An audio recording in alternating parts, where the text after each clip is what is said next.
Porque criar no es solo alimentar, proteger o educar. Criar es acompañar un proceso de crecimiento. Es permitir que otro ser florezca sin perder su raíz, su esencia y su propio camino. Y para entender esto, no hay mejor maestra que la naturaleza. Los animales, las plantas, los ecosistemas, todos guardan secretos sobre cómo se cuida, cómo se guía, cómo se suelta y cómo se enseña sin palabras. Hoy miraremos el bosque como un hogar, el océano como una escuela y la tierra como una metáfora viva de cómo se protege y cómo se permite crecer. Así que respira, siéntate y dejemos que la naturaleza nos hable. El episodio de hoy lo titulamos La crianza, lo que la naturaleza enseña sobre criar, cuidar y acompañar.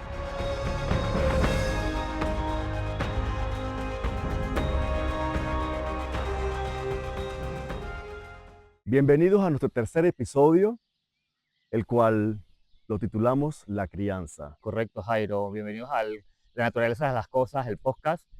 Y lo interesante de este tema es que viene desde que uno nace.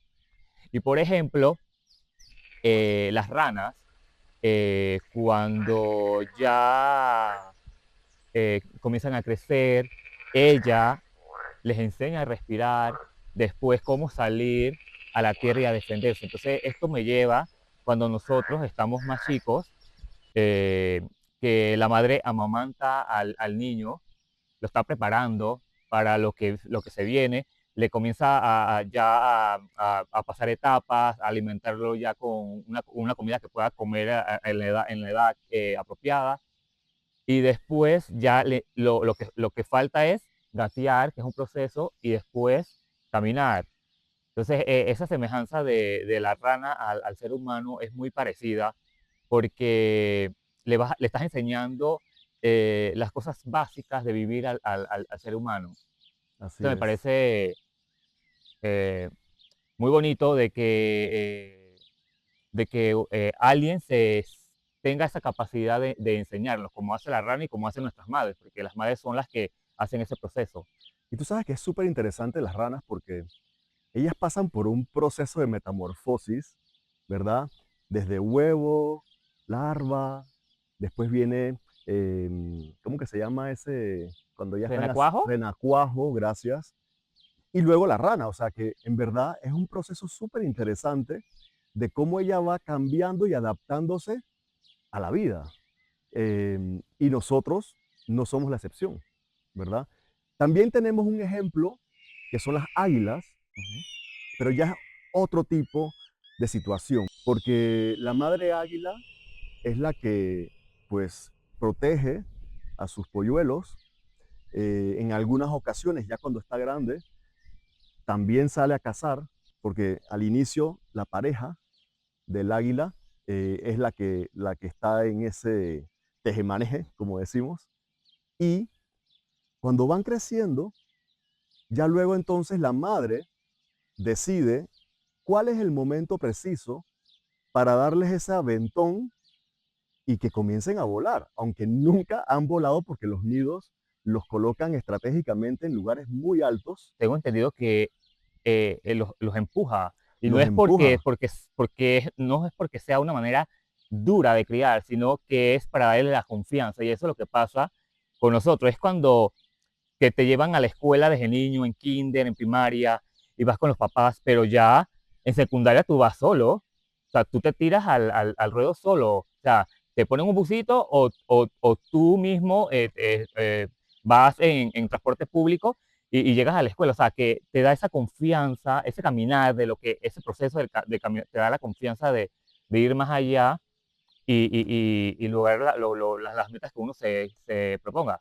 Sí, y tú sabes que también me parece súper interesante que hablemos también en este sentido de las águilas, de las culturas, ¿verdad? Porque sabemos perfectamente que la cultura latina, nosotros somos súper arraigados a las familias, Ujú. Pero en Estados Unidos, por ejemplo, o en Europa, tú vas cumpliendo 17, 18 años y tú vas para adelante a vivir tu vida y bueno, algunos tendrán una afinidad mucho más con sus padres que otros, ¿verdad? Depende de la crianza, Exacto. pero culturalmente hablando, el latino es totalmente diferente a otras culturas. Entonces, eh, pienso que es interesante pues comparar una cultura de otra o un águila de otra o una especie de otra. ¿Qué otro ejemplo me podrías dar tú? Así, Jairo, y otro ejemplo que me llama mucho la atención es el pingüino emperador. Sabes que él eh, pasa semanas cuidando un huevo entre sus patas, soportando fuertes vientos, soportando el frío, sin comer, pero su pareja le lleva comida, lo alimenta, lo protege. Pero lo más maravilloso de eso es que cuando ya procrean el pingüino, eh, ellos dos comparten esa crianza, los cuidan, lo alimentan, ambos. O sea, y eso trae en contexto el mamá y el papá de nosotros, de los seres humanos, porque el trabajo no es solamente de la madre, también es del padre. El padre está para proteger también, para educar, para enseñar. Y eso me parece muy maravilloso de que eh, el pingüino emperador haga esa capacidad, ese amor a la vida, lo que está haciendo. Tú sabes que yo hace un tiempo atrás, te estoy hablando ya varios años, cuando tenía tiempo para ver televisión y cuando veía televisión, ¿verdad? Porque ya casi no veo, pero pude apreciar que también la madre, después de un rato de estar cuidando ese huevo, ella también requiere de moverse y de, ¿sabes? Agitar esa circulación para poder sobrevivir a esas temperaturas tan ínfimas que tienen en el norte o en el sur. Me pareció fantástico esa, ese compartir de la crianza. Menciono también que así como estamos hablando de los animales, también existe en la flora un comportamiento parecido. Podemos apreciar aquí que hay muchos árboles madres que son los que tienen eh, la habilidad de proteger y nutrir y comunicarse al mismo tiempo con los demás que están mucho más abajo que ellas. Y es una manera de comparar, ¿verdad? Para nosotros, los seres humanos, que obviamente nuestros padres nos cuidan, pero también la abuela o el abuelo cuidan a sus nietos y si todavía están vivos los bisabuelos o bisabuelas, es una cadena de amor y de protección que es de admirar. Y eso pasa en todas las familias, En casi todas, en vamos a casi decir. todas, porque eso es común de que el abuelo cría a sus hijos, los hijos tienen hijos y el abuelo cría a los nietos y así sucesivamente. Y los nietos cuidan a los primitos y el primito cuida al otro y así se va. O sea, es algo interesante, ¿no? Súper interesante, Gustavo. Y tú sabes que me llama la atención que a pesar de que somos especies totalmente diferentes, la flora y la fauna, tenemos un denominador común que es criar, proteger. Y eso es muy bello. Cuando tú deseas lo mejor a otro ser y más cuando es sangre de tu sangre o no necesariamente es sangre de tu sangre, pero es parte de tu familia, tú deseas lo mejor para tu familia.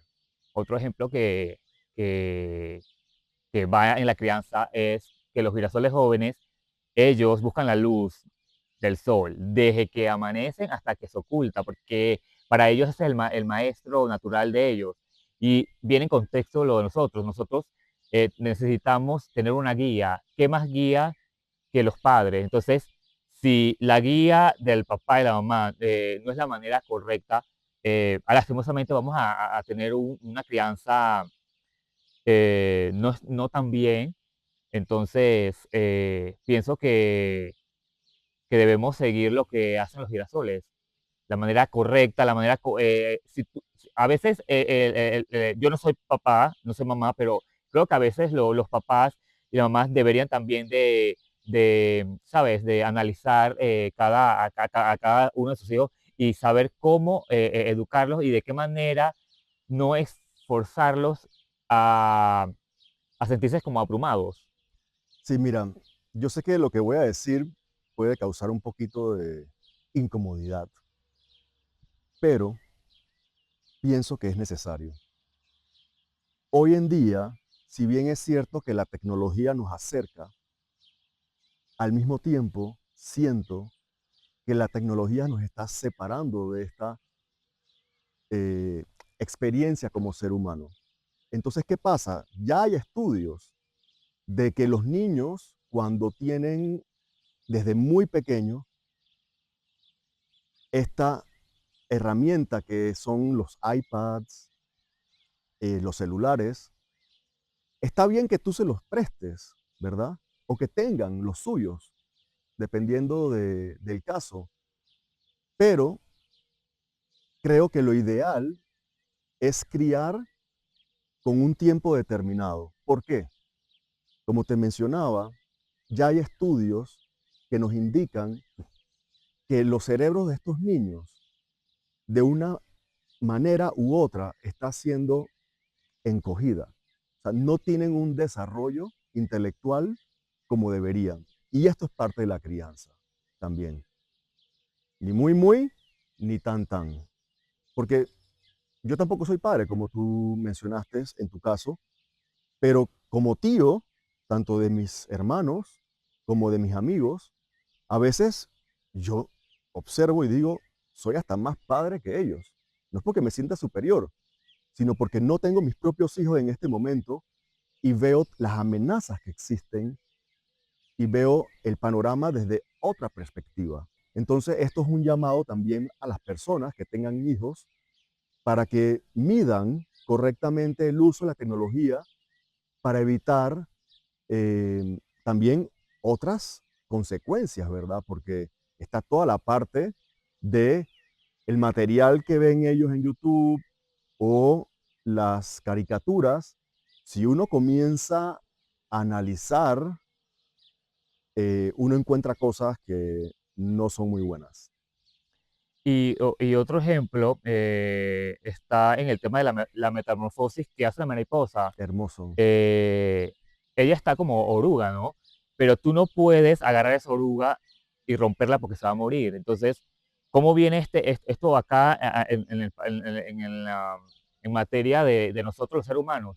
Que nosotros no podemos forzar, no podemos romper a ese niño y forzarlo a ser adulto cuando tiene una edad temprana.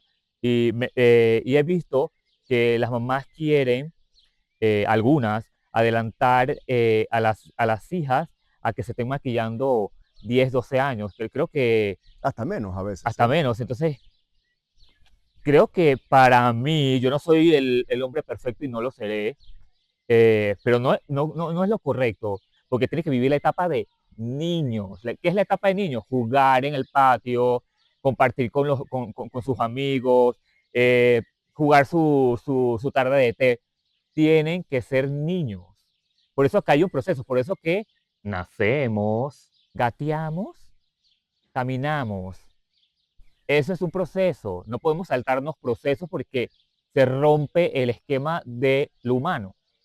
Si tú sabes que, bueno, ya vivimos en otros tiempos, y obviamente en los tiempos de nuestros abuelos o bisabuelos, hasta inclusive padres, era prohibido que tú utilizaras, si eres mujer, maquillaje o una falda arriba de la rodilla, por ejemplo. Hoy en día eso cambió totalmente y eso pues hay que aceptarlo. Siempre y cuando uno tenga control de ese niño, de ese adolescente, está bien. Pero ¿qué pasa? No es el caso en todas las familias. Se descarrilan algunos. Y como médico, pues yo he visto embarazos de 9 10 años. O sea, los niños se desarrollan y de una vez están embarazándose, las niñas, pues, en este Ujú. caso. Entonces sí pienso que cada cosa en su lugar es lo ideal.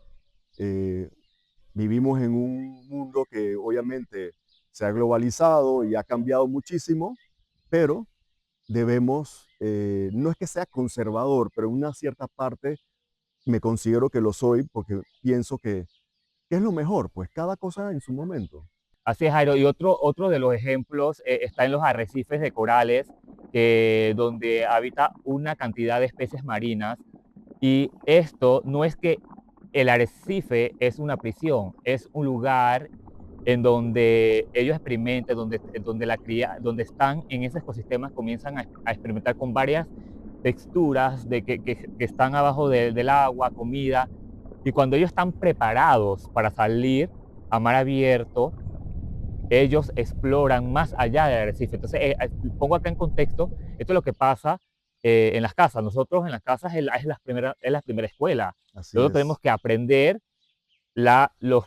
cuáles son Los las- valores, los valores básicos del ser humano, y de ahí pasamos a la escuela y ahí nos enseñan a escribir, a leer, a poder interpretar todas nuestras emociones.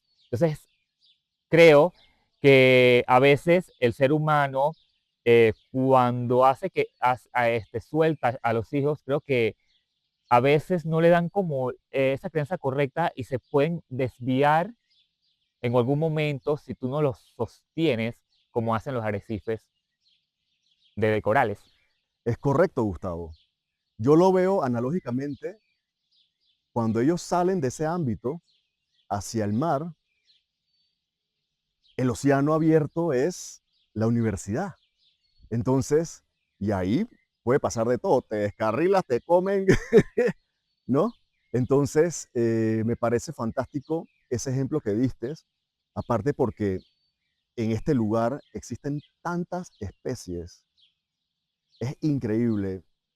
Yo Hay una una vez, diversidad sí, yo mucho una en vez los corales. vi en San Blas un arrecife que me impactó la cantidad de peces, de erizos, de, ¿cómo se llama esta? Anguilas. Anguila. eh, Quedé fascinado. O sea, es alucinante.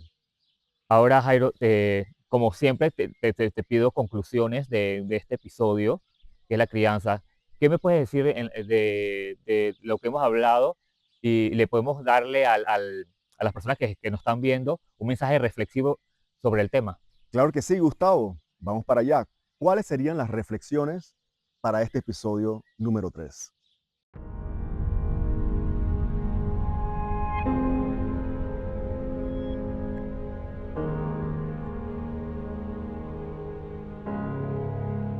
En la naturaleza, cada ser encuentra su manera de cuidar la vida que llega. Una mariposa, un árbol madre, un arrecife, un águila, todos tienen su estilo, su ritmo, su filosofía. Hoy hemos visto que ese mismo espíritu está presente en nosotros.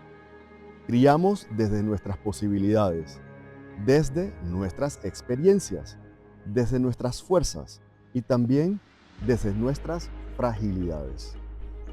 La crianza, al final, no es un manual, es un camino. Un viaje donde aprendemos tanto como enseñamos. Y así, como la naturaleza nos muestra, criar es un acto de amor que se renueva día tras día.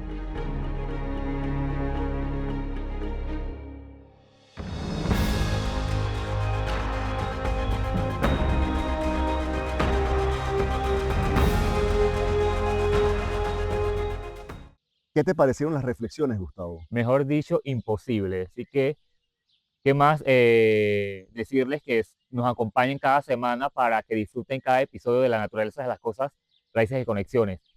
Jairo, Bueno, nos vemos en la próxima. Chao.